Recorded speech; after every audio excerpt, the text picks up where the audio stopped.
Le centre du plexus solaire, c'est le sujet d'aujourd'hui. Vous savez que c'est le centre des émotions, du système nerveux.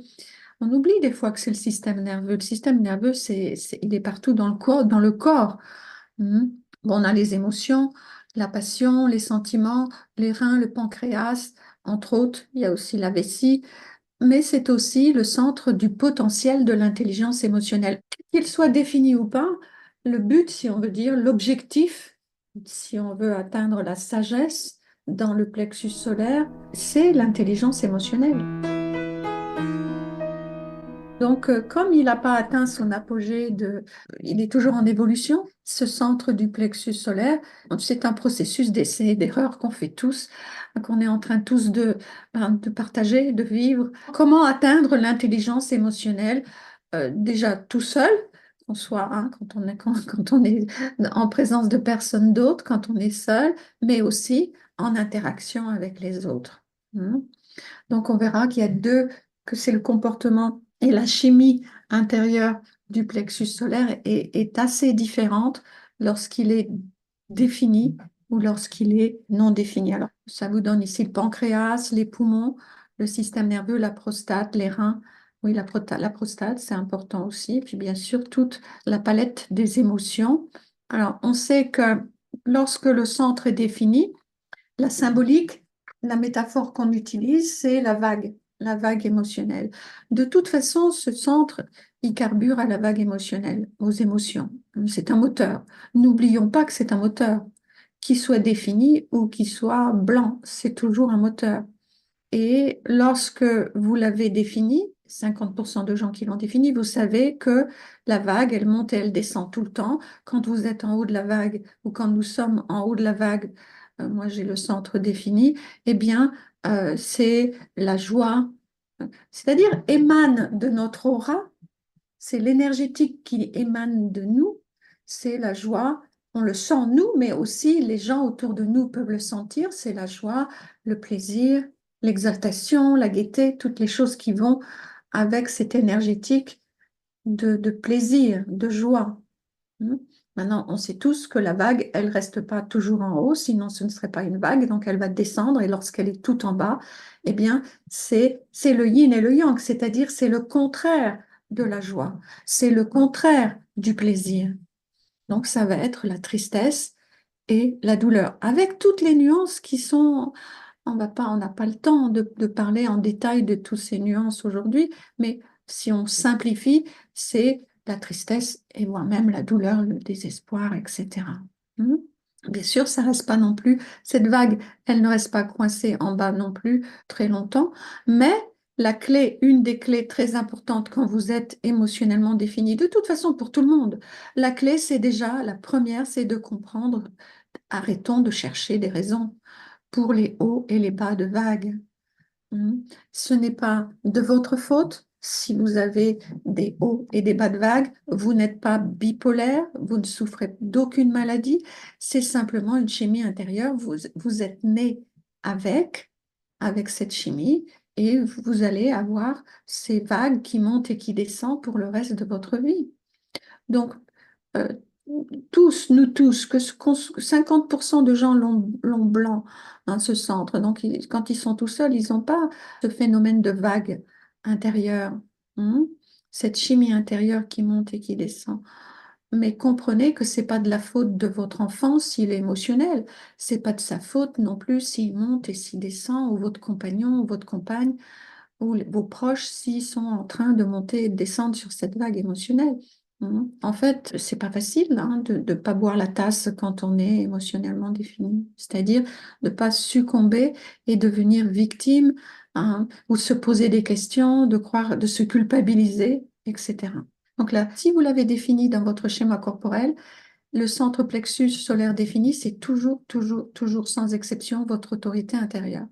Donc, votre autorité intérieure, ça veut dire que c'est l'endroit en vous que vous avez besoin d'écouter, de suivre, de respecter, d'honorer pour prendre vos décisions. Et on vous dit, on nous dit tous, on remarque, on le sait, que la clarté n'existe pas dans le moment présent. C'est la règle d'or de cette autorité intérieure émotionnelle. Donc, vous êtes en train de monter, de descendre, et on vous dit, ah oui, mais attention, quand tu es tout en haut, c'est pas le moment de prendre une décision. Quand tu es joyeux ou que tu es rempli d'exaltation et de plaisir, c'est pas le moment de prendre une décision. Tu n'as pas accès à la clarté. Et on dit en même temps, si jamais tu es tout en bas et que tu es triste et rempli de douleur, parce que c'est vraiment pas plaisant d'être en bas de vague, c'est pas non plus le moment de prendre une décision. Bon, c'est pas simple, il faut quand même l'accepter, tout ça. Le comprendre et l'accepter. Et l'accepter, accepter que quand on est émotionnellement défini, c'est 50% de la population, on n'a pas accès à la clarté dans le moment présent. Même si vous êtes émotionnellement défini maintenant et que vous m'écoutez, vous ne pouvez pas tout capter. Ça dépend où vous en êtes sur votre vague. Si vous êtes en bas de vague, vous avez des filtres aux oreilles, hein, vous ne pouvez pas tout capter, donc réécoutez, hein, on l'a bien compris, quand on est émotionnellement défini, on est dans le brouillard, quand on est en haut et quand on est en bas. C'est pas le moment, rappelez-vous, on vous donne ces petits exemples dans les cours, c'est pas le moment de prendre, d'acheter quelque chose si vous tombez amoureuse par exemple, ou amoureux d'un objet, d'une paire de chaussures ou que ce soit d'une voiture, c'est pas le moment de l'acheter sur un coup de cœur, vous allez le regretter. C'est pas non plus le moment de vous divorcer ou de vous séparer d'un ami parce que vous êtes en bas de vague, hein. Donc, attention, hein, la clarté n'existe pas dans le moment présent. Elle se révèle avec le temps. Le piège ici, c'est qu'on cherche désespérément des raisons à cette chimie émotionnelle. On peut se réveiller le matin, on est en creux de vague, on déteste tout, tout va mal, et on peut se poser des questions. On peut se dire, mais qu'est-ce qu'il y a? Pourquoi? Ah, c'est vrai que on peut se dire, je vais aller chez le médecin, hein. Malheureusement, ça se passe, ces choses-là, hein. Mais c'est juste la chimie du centre du plexus solaire défini et l'humeur va changer. Donc, on arrête de chercher des raisons quand on est en bas de vague, pour quand on est triste. Et le danger, c'est de se sentir coupable ou de blâmer les autres ou d'avoir honte. Donc, en général, c'est un soulagement pour ceux qui sont émotionnellement définis de découvrir qu'il n'y a rien de cassé, que ce n'est pas une maladie, hein, et que il n'y a pas à avoir honte ni blâmer les autres. Alors ça, bien sûr, attention, hein, c'est pas de la faute des autres, c'est pas de la faute de vos proches, et ça, vous avez besoin de l'exprimer. Donc, la première chose à comprendre, si vous êtes émotionnellement défini. On prend souvent le cas de Simone de Beauvoir, par exemple. On va prendre plusieurs exemples et après on regardera vos schémas. Ici, c'est Simone de Beauvoir qui est manifesteur émotionnellement défini. Donc, si je parle à Simone, je dirais vous êtes manifesteur émotionnel. Votre stratégie, c'est d'informer et votre autorité intérieure, c'est d'attendre le passage complet de la vague émotionnelle, puisque vous êtes émotionnellement défini, vous n'avez pas accès à la clarté dans le moment présent. Donc, avant de prendre une décision, avant d'informer, chère Simone, vous avez besoin d'attendre, d'avoir une certaine clarté. Et cette clarté, elle ne viendra jamais à 100%. Donc, attendre 3 jours, 3 nuits pour des choses importantes, hein. Et puis, vous avez aussi la responsabilité d'avertir votre entourage quand vous êtes en bas de vague. C'est-à-dire, vous avez besoin de prendre conscience de vos hauts et de vos bas de vague. Quand vous êtes en bas de vague, avertissez, informez l'entourage en leur disant, si c'est votre meilleur ami, dites-lui bien, ce n'est pas de ta faute, mais je suis en bas de vague, c'est de la faute à la vague, hein. Donc j'ai besoin de prendre soin de moi et je reviens vers toi quand ça a remonté. Enfin, n'allez pas essayer d'envahir les autres, enfin, c'est pas essayer, ne le faites pas inconsciemment envahir les autres de tristesse. Ils ont peut-être pas du tout envie d'être tristes, les autres, comme vous, hein. Vous portez la tristesse quand vous êtes en bas de vague, hein. La tristesse, la mauvaise humeur, peu importe, c'est des émotions. Donc, vous avez besoin, et ça demande une certaine maturité, hein, d'assumer et de gérer ça seul ou avec des gens qui sont câblés comme vous, c'est-à-dire des gens émotionnellement définis. S'ils ont envie, ils n'ont peut-être pas envie. Si vous êtes en bas de vague et que c'est en haut de vague, ils vont vous dire, écoute, débrouille-toi, moi je suis en haut de vague, j'ai pas envie. Bon, j'exagère un peu. C'est possible d'aller pleurer sur l'épaule de quelqu'un qui est émotionnellement défini, hein, mais pas sur quelqu'un qui a un centre blanc. Donc vous avez une sacrée responsabilité quand on a une responsabilité quand on a ce centre défini, c'est d'avertir les autres, hein. Et c'est la même chose pour Johnny Depp, qui est manifesteur, aussi manifesteur émotionnel, donc on lui dirait exactement la même chose, hein. Pas de clarté dans le moment présent. Donc pour le manifesteur, c'est vraiment d'informer les autres que vous êtes en bas de vague. Lorsque vous êtes générateur, c'est l'histoire d'hésitation, parce que vous avez forcément, si vous êtes générateur, le sacral défini et le plexus solaire défini. Donc, on nous dit la plupart du temps, vous allez hésiter car vous n'avez pas accès à la clarté dans le moment présent, hein. Donc, l'hésitation, ça ne veut pas dire non. Et ça, c'est important. Il y a beaucoup de gens qui ne comprennent pas ça. Hésitation pour le sacral quand il est émotionnellement, quand la personne a le plexus solaire défini. Hésitation, ça veut dire peut-être que oui, peut-être que non, hein. Peut-être que oui, peut-être que non. Ça ne veut pas dire que c'est non forcément. Ça veut simplement dire que cette personne, elle a besoin de temps, hein, et c'est important pour vous d'avoir la patience, d'attendre la clarté et de retarder la prise de décision, hein, afin de passer le passage complet du cycle de la vague émotionnelle, hein. Et ça peut prendre 3 jours, 3 nuits, mais ça peut prendre plus, ça dépend de la décision, ou moins, hein, ça peut prendre moins. Et c'est seulement une fois que vous avez la clarté émotionnelle que vous pouvez suivre la réponse viscérale initiale, si elle est encore assez forte pour aller de l'avant. Euh, donc, rappelez-vous, pour le sacral, on vous pose des questions fermées, et une seule question à la fois. Et si le sacral ne peut pas répondre, ça veut dire que le plexus a besoin de plus de temps. Donc, ça demande de la patience et de la compréhension, hein. Donc, si par exemple on parle à Edith Piaf, c'est exactement ce qui se passe pour Edith. Vous avez Edith Piaf, le sacral défini, donc vous êtes générateur, manifesteur, émotionnel. Donc, si on vous pose une question et que vous hésitez, ça ne veut pas dire non. Ça veut dire peut-être que oui, peut-être que non. J'ai besoin de plus de temps. Donc la petite réponse clé, hein, c'est une formule que moi, j'en ai fait mon mantra. Je n'ai pas accès à la clarté dans le moment présent. Je ne vois pas clair dans le moment présent. J'ai besoin de dormir dessus. Laissez-moi 1 jour, 2 jours, 3 jours. Je reviens vers vous dès que j'ai la clarté.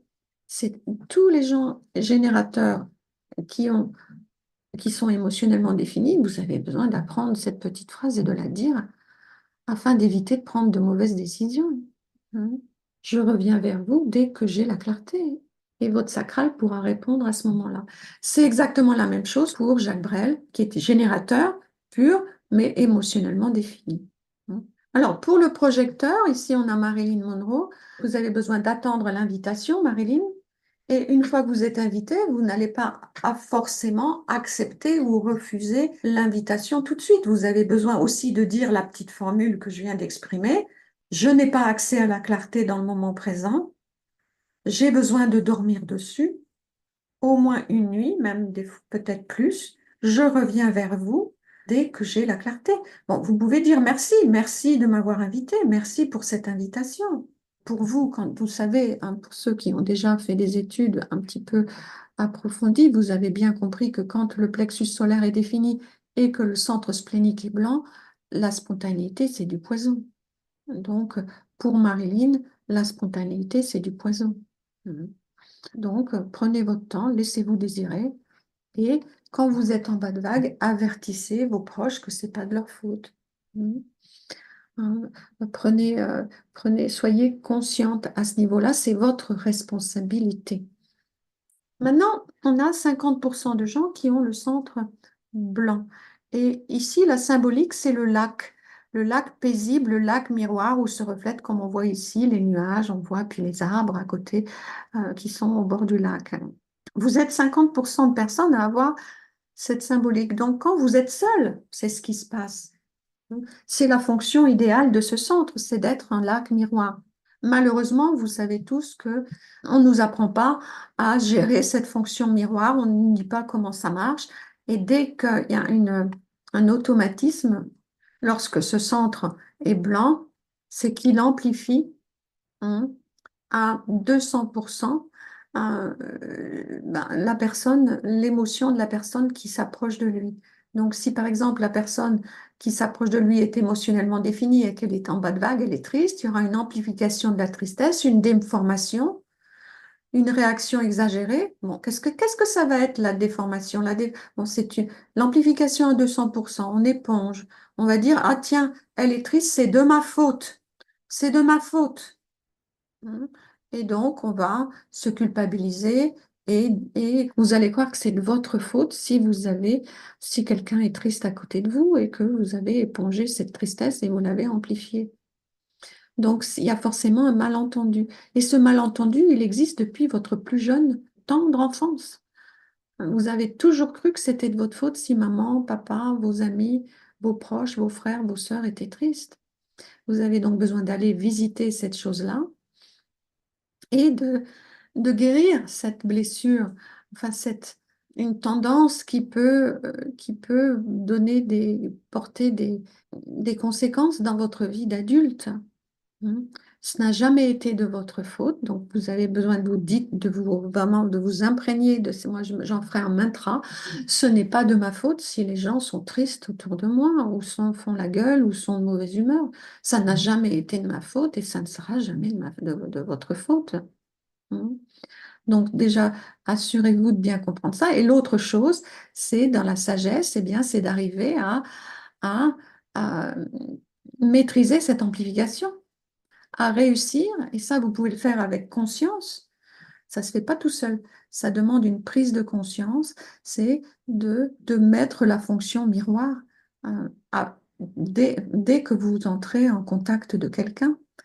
Et il y a toujours la possibilité de sortir de la pièce, hein, s'il y a une porte, pour vous recentrer, parce que dès que vous êtes tout seul, vous pouvez retrouver cette fonction miroir et ça pratique. C'est comme toute pratique de yoga, de méditation, de respiration, ça se pratique. Si vous ne pratiquez pas, vous allez toujours jouer la victime. Hein, et je comprends que c'est pas simple, que c'est pas simple. Mais vous allez toujours vous victimiser en croyant que c'est de votre faute. C'est votre responsabilité de mettre en marche cette fonction miroir. Si vous ne faites pas, vous tombez dans le non-soi. Et le non-soi, c'est d'éponger et d'amplifier et de se culpabiliser ou de blâmer. Hein, de toujours blâmer les autres parce qu'en leur présence, eh bien, ils vous empoisonnent. Mais sauf que c'est vous qui vous laissez empoisonner, c'est pas eux qui vous empoisonnent. Bon, chacun a sa responsabilité. Hein. Bien sûr, mais si vous avez un enfant à la maison, il va pas, qui est en bas de vague, un ado par exemple, ou une adolescente qui est en bas de vague et que vous êtes la maman et que vous épongez, vous amplifiez, bon, ben, c'est quand même vous l'adulte. Vous pouvez lui expliquer qu'elle a besoin de prendre soin d'elle et d'aller dans sa chambre et de prendre un bain ou de lire un bouquin et que ça va remonter. Mais vous, votre responsabilité, c'est de pratiquer cette fonction miroir ou de vous en éloigner. Hein. Donc, on a tous une responsabilité. Sinon, vous avez une grande tendance, quand ce centre est blanc, à être susceptible, nerveux et défensif. Votre intelligence émotionnelle est inconsistante. Lorsque vous avez compris et que vous suivez votre stratégie, eh bien, vous pouvez, dans la sagesse, être un baromètre de la santé émotionnelle des autres et être un bon observateur objectif du climat émotionnel d'un endroit. Mais ça veut dire arrêter d'éponger et d'amplifier. Hmm. Bien sûr, c'est pas tout le monde qui connaît le design. Donc, vous allez être entouré de plein de gens qui vont pas vous avertir quand ils sont en bas de vague. Donc, vous avez besoin de vous éloigner quand c'est trop fort pour vous et que vous sentez que vous épongez et que vous amplifiez. Et puis de passer du temps seul chaque jour afin de libérer de l'énergie émotionnelle que vous avez épongée. Hein. De toute façon, vous éloigner et de vraiment vous déculpabiliser, mais aussi arrêter de blâmer les autres. Hein. Donc, si on, et aussi on a des exemples, par exemple Georges Sand qui est manifesteur. Bonjour Georges Sand, vous avez besoin d'informer les autres et vous avez votre autorité intérieure, c'est le centre du cœur égo. Mais ici, vous avez le centre blanc. Donc, qu'est-ce que ça veut dire? Ça veut dire que vous avez un lac miroir ici, hein. L'eau dans le lac, c'est les émotions. Quand vous êtes seul, vous êtes paisible, il n'y a pas de vague. Maintenant, dès que quelqu'un s'approche de vous, si vous n'êtes pas consciente, vous allez éponger, amplifier soit la tristesse, soit la joie. Quand c'est la tristesse, ce n'est pas agréable. Donc, vous pouvez soit vous culpabiliser, soit blâmer, et puis tomber dans le piège d'avoir peur. Rappelez-vous, le piège ici, c'est d'éviter la confrontation ou d'éviter des conséquences de la confrontation et de heurter quelqu'un. C'est-à-dire, vous commencez à vivre une vie secrète parce que vous croyez que c'est de votre faute si les gens ont des hauts et des bas de vague. Sauf que ça n'a rien à voir avec vous, quoi. Absolument rien. Donc, apprenez à maîtriser cette amplification. Et puis, bon, déjà, je sens que vous êtes manifesteur, donc vous ne devez normalement pas avoir trop de problèmes à informer et à affronter, à dire non, j'ai pas envie de faire ça, ou à dire à un enfant, non, je vais pas acheter ce jouet, t'as beau pleurer et taper du pied dans le magasin, je ne vais pas t'acheter ce jouet parce que tu l'as déjà. Mais ça demande de rester zen, n'est-ce pas? Combien de mamans ou de papas se font avoir avec des enfants émotionnels, hein, parce qu'ils sont en train d'éponger et d'amplifier. Donc, rappelez-vous, hein, restez zen, ne tombez pas dans la susceptibilité, la nervosité ou attaquer les autres, hein. Donc, c'est pareil quand vous êtes projecteur non émotionnel, hein. Donc, bien sûr, on pourrait parler pendant des heures de tout ça. Ce que je vais faire maintenant, c'est vous donner la parole et me laisser vous poser vos questions si vous en avez. Oui, moi je veux bien témoigner. C'est vrai que le design humain m'a énormément aidé à mieux vivre cette sensibilité avec ce plexus solaire non défini. Moi, j'ai deux émotionnels à la maison. Donc, je suis mariée à un émotionnel et ma fille de 13 ans, elle est émotionnelle également. Et une des choses que j'ai très, très clairement pu observer à un moment donné, c'est cette culpabilité. C'est-à-dire, je suis dans une pièce, je rentre dans la pièce où il y a mon mari, je sens une émotion triste et tout de suite, mon mental m'envoie la culpabilité. Et là, avec voilà, la prise de conscience du design humain, je me suis dit ça, ce n'est pas correct. Donc, j'ai pu, et c'est vrai que maintenant, je l'évacue très rapidement. Je peux ressentir enfin, je peux remarquer cette culpabilité, mais me dire, Isabelle, il n'y a pas de problème. Juste, il est en bas de vague, je le laisse tranquille. Moi, je ne me culpabilise plus. Je ne me dis pas qu'il y a un problème à résoudre ou qu'il y a quelque chose dans l'air qui flotte, qui va poser problème. Donc ça, c'est vraiment une des choses qui m'a vraiment aidée à ne plus culpabiliser. Ensuite, par rapport à ma fille, je sais qu'on exprime, on est assez joyeuse à la maison et puis il y a des moments, bon, bah, elle n'est pas d'humeur. Donc au début, avant que je lui explique, des fois elle me parlait un peu, sèchement parce qu'elle n'était pas d'humeur et je lui disais bon, enfin je lui demandais comment elle se sentait. Maintenant, elle me dit plus volontairement d'elle-même: «Bon écoute maman, je suis pas d'humeur aujourd'hui, donc je la laisse tranquille. Je sais que, elle a besoin que je la laisse tranquille. Peut-être elle va passer du temps dans sa chambre, elle a besoin d'être seule». Donc je suis beaucoup plus c'est beaucoup plus facile. Je ne me dis pas qu'il y a un problème. Je comprends tout simplement que ce n'est pas le moment. Elle a besoin de, voilà, de temps pour elle. Ou ça arrive aussi qu'elle me dise, «Maman, je comprends pas, je j'ai pas le moral», et là, je peux lui dire: «Écoute, voilà, tu es en bas de vague, ça va remonter, ne t'inquiète pas, hein, c'est pas grave». Donc voilà, c'est vrai que le fait déjà de le savoir pour soi, donc moi, je me mets beaucoup plus facilement, parce que j'en ai conscience, en mode miroir. Donc c'est vraiment une sensation physique, hein. C'est pas juste, de me dire mentalement, je vais me mettre en mode miroir, je vais observer les émotions. C'est vraiment physiquement, dans mon corps, je sens que j'ancre quelque chose, je me positionne j'ai confiance en moi, c'est une confiance, j'observe, je me dis, j'observe les émotions de mon époux ou de ma fille. Et puis, si je vois que je suis déjà en train d'éponger, voilà, j'ai plus facilement ce réflexe.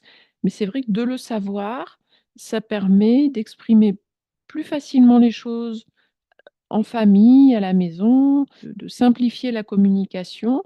C'est une pratique. C'est vrai que ça ne se fait pas tout seul. Je ne dis pas qu'il n'y a pas des moments où ça ne m'arrive pas d'amplifier, parce qu'il y a des moments, voilà, je me fais attraper. Mais je me dis, bon, voilà, c'est pas grave. Prochaine fois, j'essaierai de faire attention. En tout cas, c'est vraiment un outil qui aide à Merci. faciliter la relation. Voilà. Merci beaucoup de ton témoignage. Merci. Donc, Isabelle, elle a abordé quelque chose d'important, c'est de ne pas essayer de faire remonter la vague des autres. Hein. Parce que ça, c'est le non-soi du mental des gens qui ont le centre blanc où ils veulent absolument faire remonter la vague des gens qui sont en bas de vague. Ça, c'est impossible. Donc, vous ne pouvez pas. Hein. Donc, la plus chose des simples, Isabelle l'a bien dit, laissez-les tranquilles. Pas méchamment, gentiment, en leur disant, écoute, si c'est un enfant, vous pouvez même lui faire un bisou, hein, en lui disant, écoute, je comprends que tu es pas bien, c'est ta vague, mais après, éloignez-vous. Parce que si vous n'arrivez pas à rester zen et miroir, vous êtes en train d'amplifier. Hein. C'est la fin de notre épisode. Merci de votre écoute. Nous vous invitons à visiter le site de l'École de Design Humain France où se trouvent toutes les informations sur les prochains cours. Il y a aussi le rapport de synthèse. Vous pouvez y accéder. Vous pouvez obtenir votre schéma corporel gratuitement. Vous pouvez aussi visiter le blog et là se trouvent les épisodes, de nombreux épisodes de podcast, des vidéos et aussi sur le site de l'école. N'oubliez pas de consulter le registre des professionnels. À bientôt!